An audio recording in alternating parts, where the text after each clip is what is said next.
Hello, I'm the 10-minute English teacher. Let's get you exam ready. Today, we're revising Macbeth by William Shakespeare by taking a little look at the quote from Act 5, "I'll fight till from my bones my flesh be hacked." This tutorial comes with a free optional worksheet. There's a link to it in the description. You can either fill in the details as we go along or have a go at the end, or just listen along to revise this key moment from the play. Before we get going, don't forget to like and subscribe. There are plenty of things on the channel to help you understand Macbeth like an expert. Okay, let's analyse the quote, "I'll fight till from my bones my flesh be hacked." First thing we need to do is think about the quote itself, the context of it, where it appears in the play. Macbeth says, "I'll fight till from my bones my flesh be hacked." So when does this appear as a quote in the play? Macbeth says this in Act 5, right at the very end of the play, when he prepares to fight an army led by Malcolm and Macduff. So that's where this appears. It's what Macbeth says as he's heading towards a final showdown with Macduff and the army led by him. So what analytical things can we say about this moment? Why is it an interesting quote to know? Well, the use of iambic pentameter, "I'll fight till from my bones my flesh be hacked," makes Macbeth seem courageous. So when Shakespeare uses iambic pentameter, it can be to show love, but it can also be to show power and status and confidence. So the use of iambic pentameter here makes him seem bold and courageous. There's definitely a change in him since Lady Macbeth's death. So in Act 5, we have Lady Macbeth, the end of her action in the play, and there is a change in Macbeth at this point. Partly because her influence is outside of his life, but also because the witches have told him that he cannot be harmed by any one woman born. So this informs the way that Macbeth feels about himself. He feels invincible. What else can we say about this moment in the play? We can say that Shakespeare makes Macbeth's downfall seem tragic by reminding us of the character he was before he embraced the messages of the witches and witchcraft itself. At the beginning of the play, we're told that Macbeth is brave and courageous. King Duncan is told by a captain that he has cut somebody from the nave to the chaps and that he's been completely fearless in battle. King Duncan says, "Valiant cousin, worthy gentleman." So our first impressions of Macbeth before we meet him in Act 1 is of somebody who has fought for his country, is brave, courageous and fearless. And then that person departs when he gives into the influence and manipulation of Lady Macbeth and commits treason. He's a paranoid, weak and powerless character, albeit a king, until this point in the play. So admittedly, he does need to fail. We can't have evil conquer good in the play, but there is an element of us seeing him as the character he was before he chose the path that he did in killing King Duncan. What else can we say about this moment in the play? How about this? The moment here is evidence of Macbeth's hubris. That's a Greek word which means excessive pride. He feels that he's completely invincible and unaccountable to anyone else. And in a tragedy, that is normally what informs the tragic downfall of the tragic hero. Macbeth is our tragic hero. And this moment shows that he thinks that he is perhaps completely invincible. He's ready to fight to the death. But of course, at this moment, he doesn't think his death is inevitable because of what the witches have told him before. Something else that we can say about this moment. We can pity Macbeth here. He is completely alone and it's his choices that have led him to this desperate point. But he has accepted it, and he has accepted that what he's done, committing treason, has been all for nothing. We've got that moment in the play where he says that life is but a walking shadow. That's the anagnorisis, where he comes to realise the truth and the error of his ways. So he has accepted that everything that he's done has been pointless and futile. And at this point, he seems like he's ready to at least fight. Everyone is leaving Macbeth and his castle's being left empty.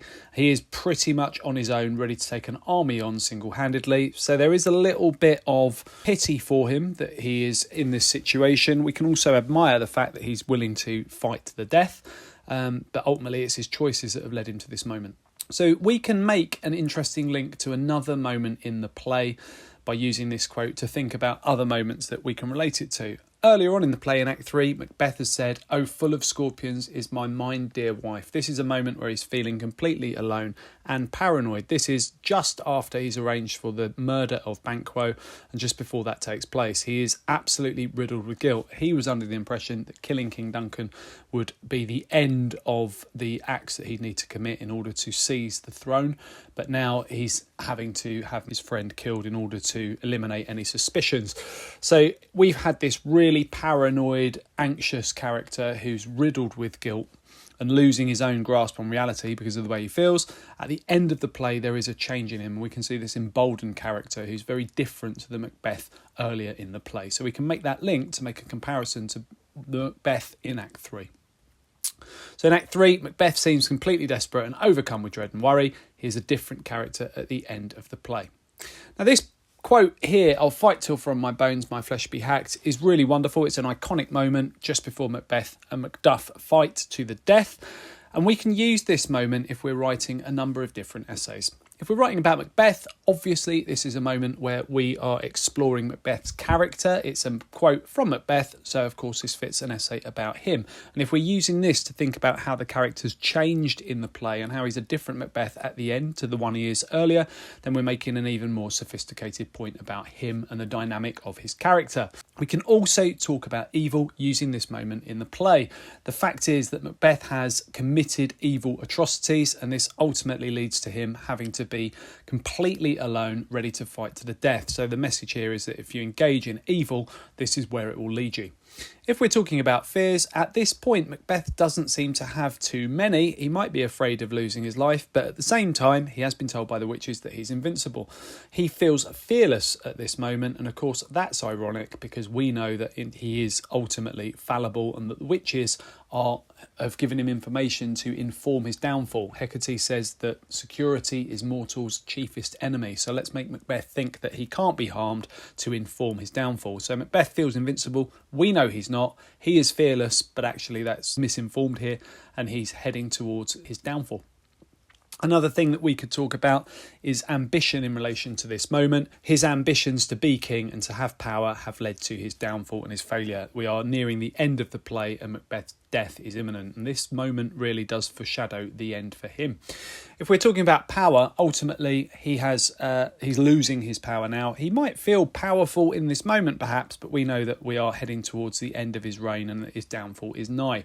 If you commit treason in order to seize power, ultimately that power is not something that you will be able to hold on to. That idea of the great chain of being is being reasserted here at the end.